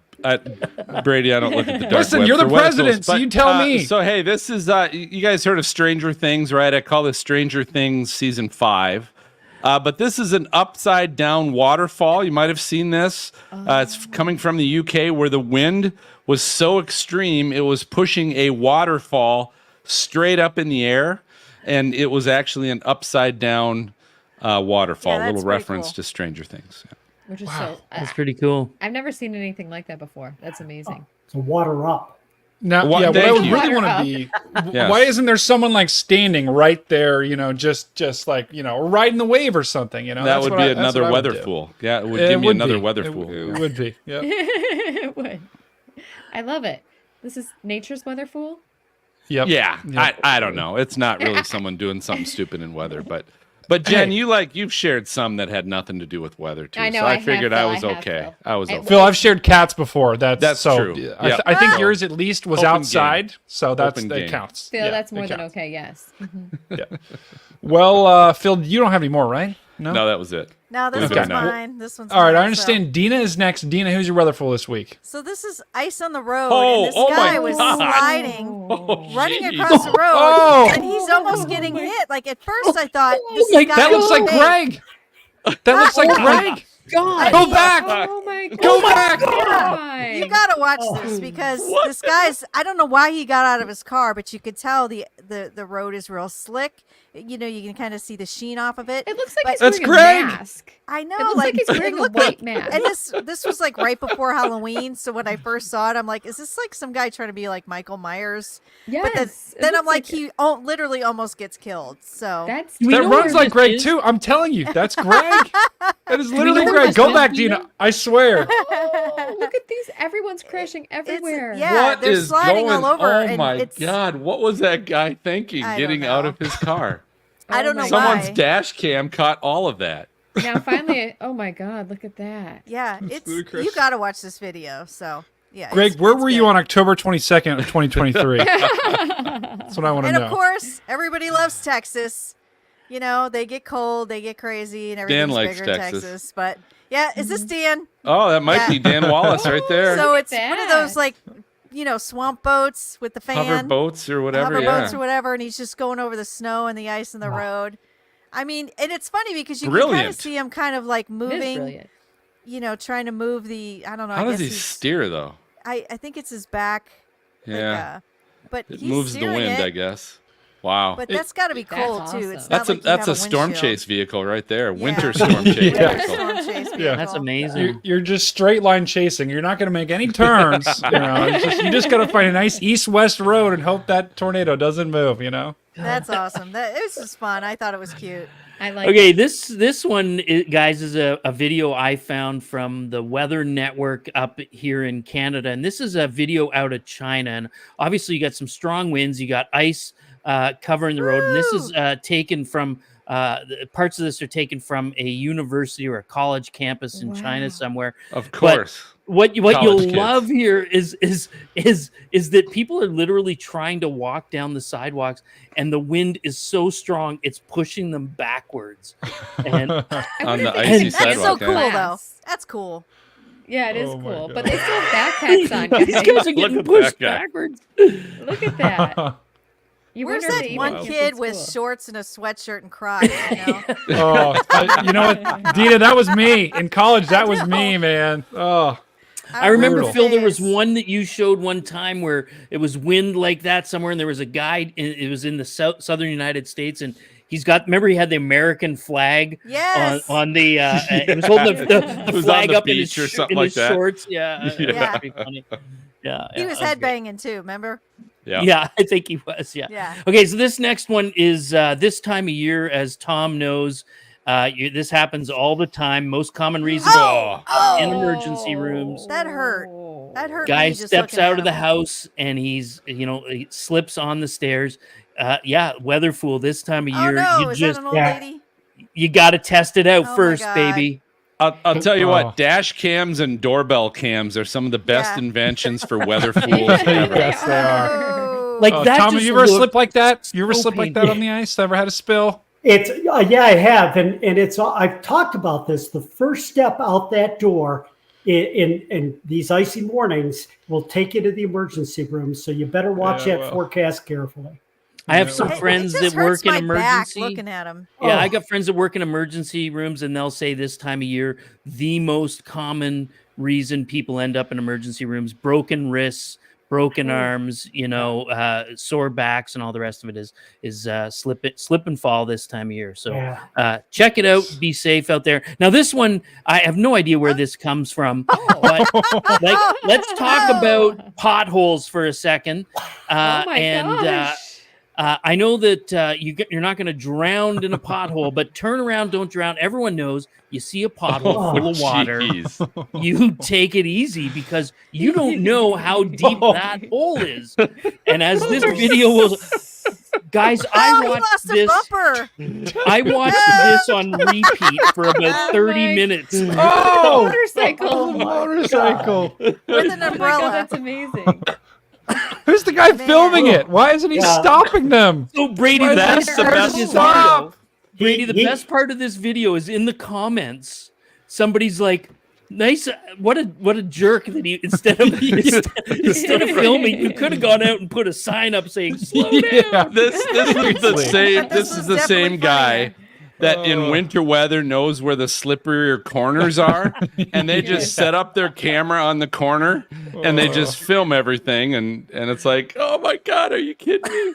I'm thinking he owns a tire store, right? It'd be a great business model, Tom. Yeah. That's his ad. That's all I got, Brady. Well, guys, we've got some great weatherfuls this time around, so you're going to want to check it out. Go to stormfrontfreaks.com, look for 100 or show 197 in the show notes section.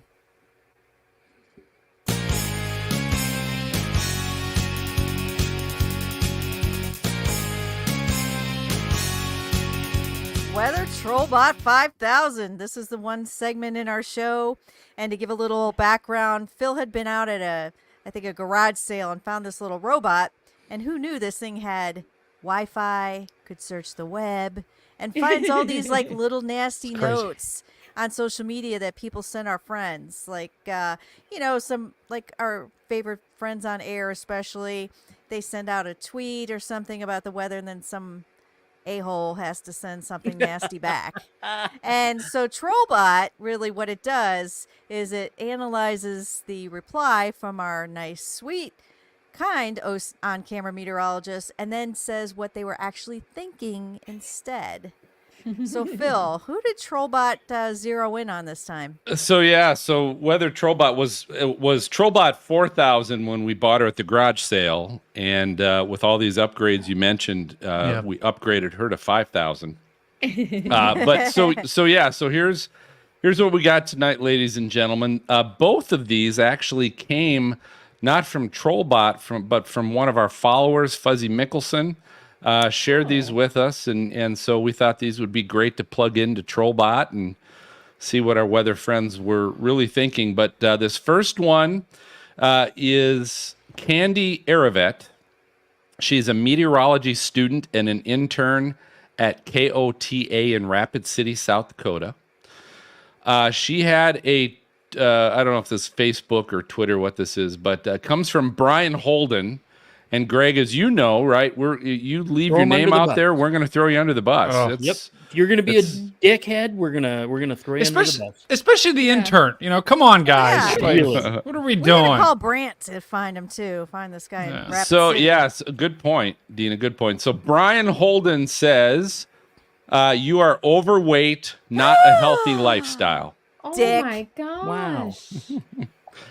And Candy, and again, all of our weather friends, when they respond on social media, they're always polite, they're always professional, and really good. And Candy's no different. So she's an intern, a student, but she's learning how to at least express her professional self, not her real self, maybe. But she said, "Hey, Brian, I'm not sure where you found a full body photo of me on my profile, but if you took a moment to check my pictures, you'd see I spend a lot of time outdoors with my child, balancing work and college. I don't get out as much as I'd like. Still, it's not appropriate for you to make inappropriate comments on a woman's post.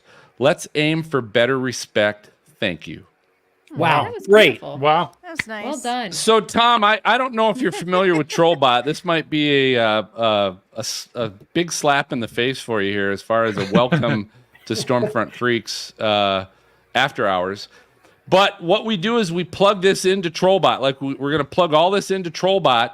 And what Weather Trollbot 5000 does is that interprets what Candy was really thinking when she made that post, like what her real thoughts were. And Trollbot, we've been told, is pretty darn accurate. So what I'm going to do is I got to plug this in first. So bear with me. We've got the AI upgrade too, right, Phil? Yeah, we got all that. Yep. Actually, it's not a huge AI upgrade. We've kind of gone back because some of that AI upgrade stuff wasn't working. But so here we go. Let's this just kicked out of Trollbot. Let's see what she says. Here's what Candy was really thinking. What a disturbed little wrinkled dick. I could give a fuck what your slug nuts think of my body or lifestyle. I don't even know who the fuck you are. Why do you think I'm interested in a comment from a shit stain like you? Inappropriate. Be better. Nice. Oh my god, that was awesome. Slug nuts. I don't even know. And it sounds like Trollbot got a little bit of voice recognition. Got a little bit. a little bit. Like we keep working with that because it's like, you know, as Tom mentioned earlier, AI, right, Tom? Yeah. We've been trying to plug in some AI stuff. Like we tried Trollbot with like a Snoop Dogg voice, and I don't know how great that one went, but we keep trying to work on it. But her vocabulary, you can tell, is kind of picking up a little bit. Yeah, she's very accurate. All right, so we have number 2 here to share with you. And again, as I mentioned, this one was from Fuzzy as well. He shared this with us. And I think we've had Katie interpreted by Trollbot before, but Katie Nicolau, CBS morning meteorologist with WLNS in Lansing, Michigan. And this comes from Kyle Menard. Kyle Menard. Kyle. We don't like remember that name. Yeah. So Kyle says, I thought weather girls were supposed to be hot. What happened with you? Must have an uncle who got you the job, huh? Oh my Another god. hashtag dick. Then he shared a photo that Katie didn't share. And then he said, I'd still let you gag on it, though, and then said the C word. Oh, my God. And said, for your Let's call eyes his mama. only, BTW. Oh, Let's find his name and call his mother. Dude, Kyle that's Menard. Kyle Menard. That's a creep. So, Katie, right? She's gotten this stuff before, and you know, Dina and Jen, it's like, I just don't understand. Thank God, I guess, but I don't understand The why dudes men never do get this, the same right? treatment. The dudes No, never they don't. get Very the same rare. treatment. No. But anyway, so here's what Katie said. Very professional. Said, oh boy, I wonder what the image could be. Yes. Seriously, though, why? And yes, the image is exactly what you think it is. Oh my God. So that was her response. But so let me go ahead. Scumbag. I'm gonna plug this. Bear with me here. I'm gonna plug this into Trollbot. Got to type this in. I hope Trollbot has something just. Yeah. I know what I say. I know. Come on, Trollbot. Okay, she's computed. Let's see what she Here's says. what Katie was really thinking. Listen here, you bottom-dwelling fuck knuckle. My guess is you are a 20-year-old high school dropout that smokes 2 packs a day in his rusty pickup on his way to a lifelong career in asphalt application. Am I close? Okay. Oh my God. Yes. Can we just stay though, Phil? No offense intended towards asphalt. Any asphalters out there, we love you. Right. Yeah. It's a great career. No. Yeah. That's what Katie was thinking. He's That's just on not roll. maybe what we were He's on thinking. But roll. Yeah. he's on roll. But honestly though, ladies, how bad are dudes? They're such losers. But it's bad. Like dudes can be bad, but also women on women, like on what Yeah, we wear in true. our hair. It's everything. It's so Wow. bad. Everybody's really bad. is. Anymore, Yeah, Tom it gets seems. that about his hair, Yeah. probably all the time on social media. Or, you know. I've been told I have so many wrinkles I have to screw my pants on. But Oh my God! Jeez. Oh God. What is wrong with Hey, you next guys? time, Tom, next time you get a comment like that, just share it on social media and we'll share get it. Weather We'll- Trollbot to We'll to take care interpret of it for it. you. Trollbot will Yeah. take care of it. there you go. All right, so let's go ahead and MJ, let's hit our fan box here. Send me a postcard, drop me a line. You've got mail, baby. Yeah. Yeah, we got mail, baby. We sure do. So it is freak. Was that a southern accent that just What was came out there? that? Right. That was wild. Wow. Oh, love that. We sure do. Maybe Jen is Make drinking sure you something, get the y'all man. in there. You got to get the y'all. Jen, let's see Y'all. that cup. We sure do, Drinking y'all. something? I Sound did like put my tequila in neighbor. it the last time. That's Were right. you there, Brady? No. I wish. Wait, Okay, actually, next- maybe I was. I don't know. Next time we'll do tequila. But we did have a couple messages in our freak fan box, and it's so exciting. We love it when you guys post about us on social media. Maybe send us an email. But this one is from Wesley Beck. He posted it on X from after show 196, our Storm Chaser Roundtable. And he said he watched it live last night. It was very fun, informative, and entertaining. And he said, thanks, guys, for taking the time to share Oh, this. nice. Right So, on. yeah, Right. I love like it. him. We love you, Wesley. Thank you so much for the love. And then Justin Ryan on X as well, after the same episode, said, really enjoyed listening to you all. I plan on listening to it again in the near future.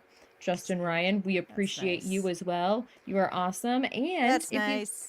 if you want to get into our freak fan box, just mention us in your next post on social media, whatever platform you love, and you might see it on our next episode. But Phil, we have something very awesome to talk about. Yeah, so thanks, Jen. I forgot to mention this early in the show, but those of you at least watching live, I can share this with you now. If you're listening to the podcast or streaming us, after the date here tonight, so we're actually recording on the 16th of November.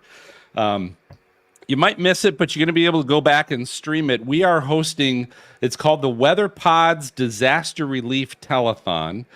And this is, honestly, I don't think this has ever been done in the weather community. I think this is new, something incredibly unique. But Saturday, November 18th, so just here in a couple days if you're watching us live, from 10 a.m. to 10 p.m. Eastern, this is a 12-hour telethon to help support the American Red Cross and disaster relief. So as we're approaching Thanksgiving, we thought this would be a great time to bring all of our weather friends together and really help support people that are affected by weather disasters and other natural disasters, that the American Red Cross will help out and provide some shelter and food and all the things that we tend to take for granted when we're not involved with that. So it's a great collaboration we're doing with Carolina Weather Group, Chaser Chat, and the Weather Brains. So 3 other great weather podcasts that are out there. We're all getting together and we're basically programming 12 hours of great weather interviews and conversations. Guys, listen to this. And this isn't even all of them, but here's who's scheduled to appear over 12 hours on Saturday. Reed Timmer, Ginger Z, Jim Cantori, Josh Morgerman, Michael Binsky, Brett Adair, Aaron Jajak, Janice Dean, Jen Walton, Trey Greenwood, Mike Scantlin, Mark Suddeth, Chris Jackson, Craig Fugit, Jim Reed, Kim Cunningham. It's going to be a reunion special. That'll be great. Tony Rice, Richard Neal. We've also got Tim Marshall, Mike Bettis, Ken Graham. Again, that's not even everybody. That's just 12 hours of guests. It's a party, people.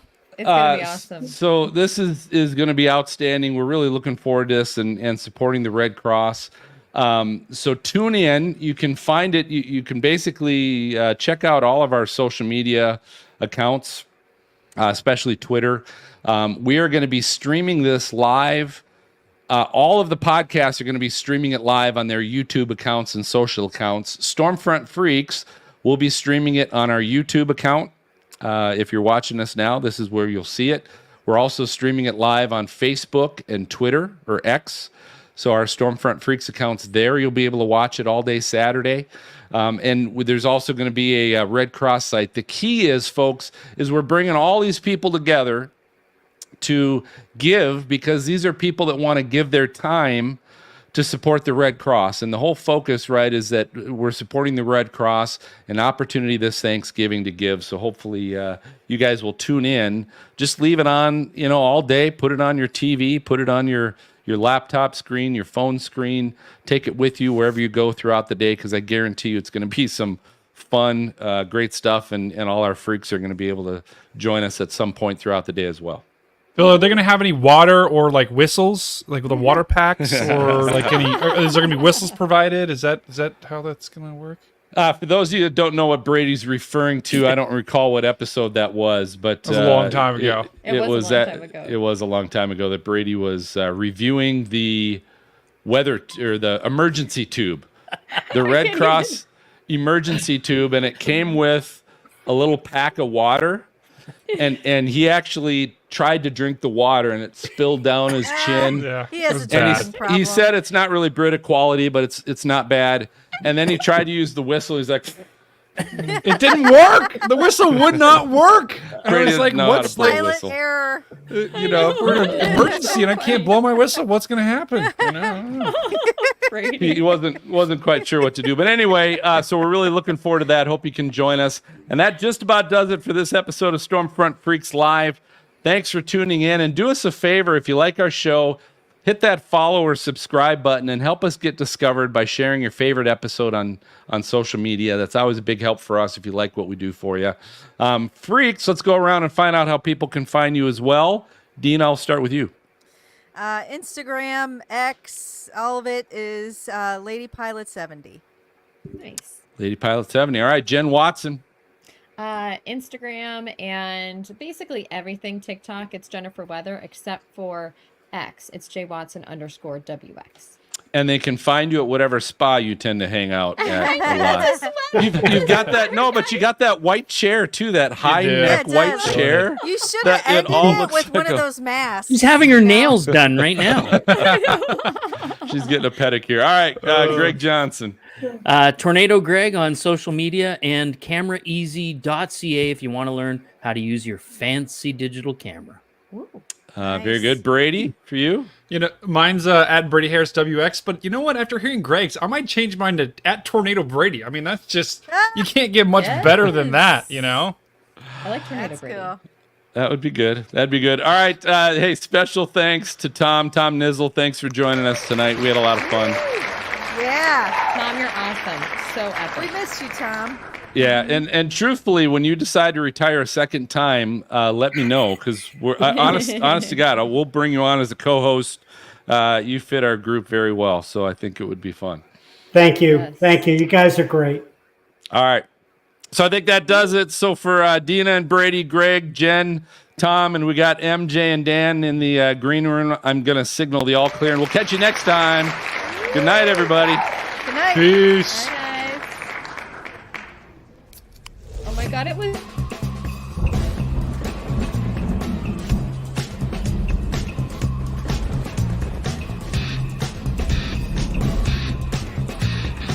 Thank you for tuning in to the Stormfront Freaks podcast. You can watch our bi-weekly show live on youtube.com/StormfrontFreaks and download the audio version on your favorite podcast player.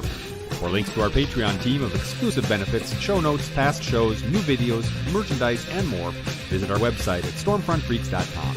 While you're there, check out our interactive chaser radar from our friends at zoomradar.com. If you'd like to contact us with questions or make comments about the show, shoot us an email to questions@stormfrontfreaks.com or follow us on Twitter, Facebook, Instagram, or TikTok. Search for Stormfront Freaks. We'd love to hear from you. Join us next time and tell a friend about the Stormfront Freaks podcast.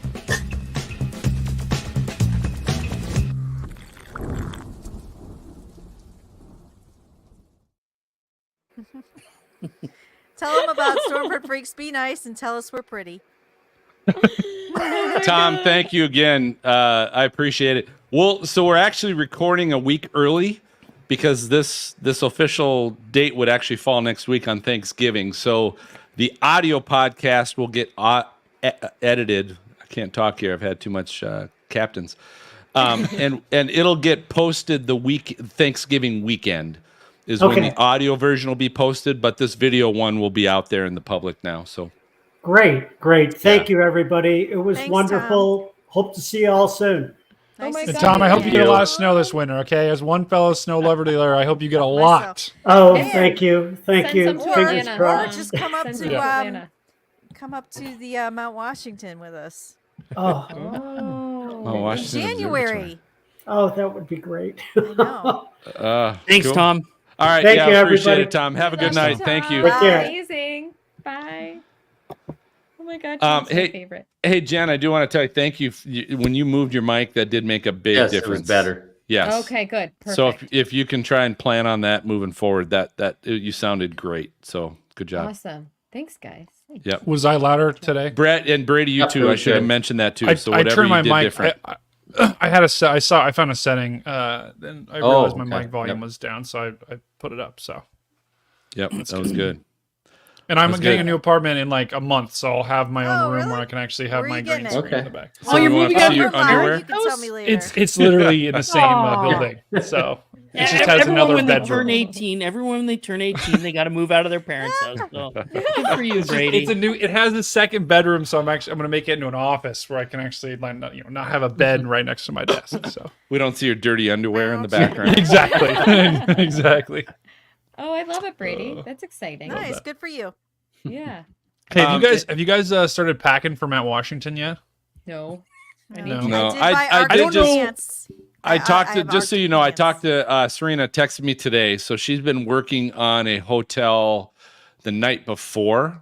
The plan will still be that she's going to pick us up at the airport and drive us to the hotel. But I think she's getting that figured out. But I had to get through this. I got to get through this telethon. As soon as we get through the telethon, then I can focus a little more on. Phil, I'll be driving, so I don't need to be picked up anywhere at the airport or anything. Oh, really? Greg, okay, I'll pick you up. I'll be driving. So you'll drive to the hotel? Pick you up, Greg. Yeah. Woo. Don't bring your bed bugs. Oh, God. No kidding. Honestly, have you guys ever had them?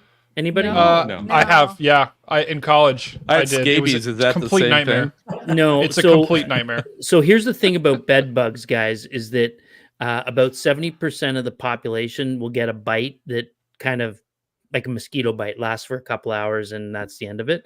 Yeah. About 20% of the population don't get any reaction to bed bug bites, and then there's the 10% of us that overreact. Oh, no. Oh my God. Oh no. And like it's a week later and I still have giant red welts. It is the worst. Oh, yeah. geez. So everything I had in my bag and everything that day, I just literally right into the garbage. Ever since I got them, Greg, every hotel I go into, I basically flip the You know what, mattress Brady? over.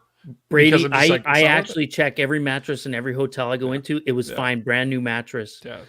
So it was? What happened? Because the bed bugs is actually a misnomer. They can live on any fabric surface. They're hitchhikers. They will attach onto anything. It's awful. It's honestly, when I hear stories about people who live in facilities where they can't get rid of them, I just can't even imagine living with them. It's the worst. But burn down the hotel. God. So you're thinking they probably had bed bugs on that bed and they got a new mattress to like clear it out, but they were still around the room. Could have been in the carpet. Oh, could have been on the Curtains. furniture. Yeah. Could be anywhere. Yeah, There's curtains. a lot of fabric. Anywhere. What do they look like? You know what a tick looks like? Yeah. Like Do a they deer jump tick. like fleas? Oh, I'm No. getting like PTSD just talking But about they it. Oh my kind of God. look like ticks, but they're a lot smaller than ticks. Wow, so they're really small. Really tiny. And the thing is if you're checking the mattress, what you have to check for is in the piping around the edge of the mattress, you're looking for little red or black dots. Ew, And in general, what it is blood marks or eggs. Ew. Yeah, But that's if- partially why I picked Marriott when we go storm chasing, because they have like a policy of like, obviously they still have them, but they have like a policy where they shut down the They whole. have a policy. We don't have them, but we might. Well, still no, have but they like shut down the whole block of rooms that they're in, so they take it. So that's why I usually will Like when I'm trying to book hotels when we're storm bring in chasing, the I usually go towards some flamethrower, Marriott's. So I don't know. I don't know what's going on in the States with it, but I know I can tell you right now in Western Canada anyway, it's an epidemic. Like, is it? Yeah, I've heard it. It's I've heard really, it is really. in some other spots too in the U.S. Columbus is like one of the top cities in the entire world for bed bugs. Oh yeah, Okay, but I have yeah. to tell you this, MJ. So I got it in a little town in Manitoba called Altona, which is right on the border. On the border, yeah. Like right close to the U.S. border. The night before, though, I stayed in International Falls. Oh, you did? Oh, okay. Yeah. And so I'm saying I got it in Manitoba, in Altona, but it's quite possible it was in International Falls as well. Yeah. Oh, wow. But that was where I was literally the night before. So, So is it on your, like, it'll stay on your clothes and bite you during the day?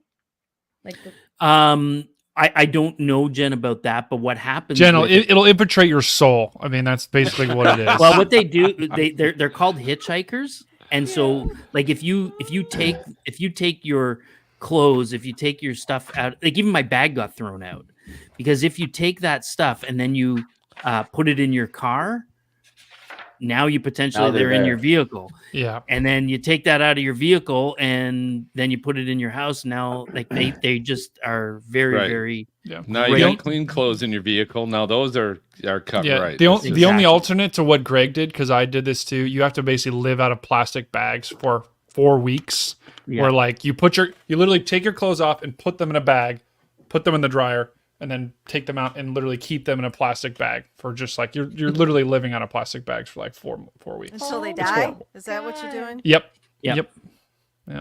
It's terrible. And the only real way to get rid of them, the way they fumigate for them, is they raise the temperature in the facility.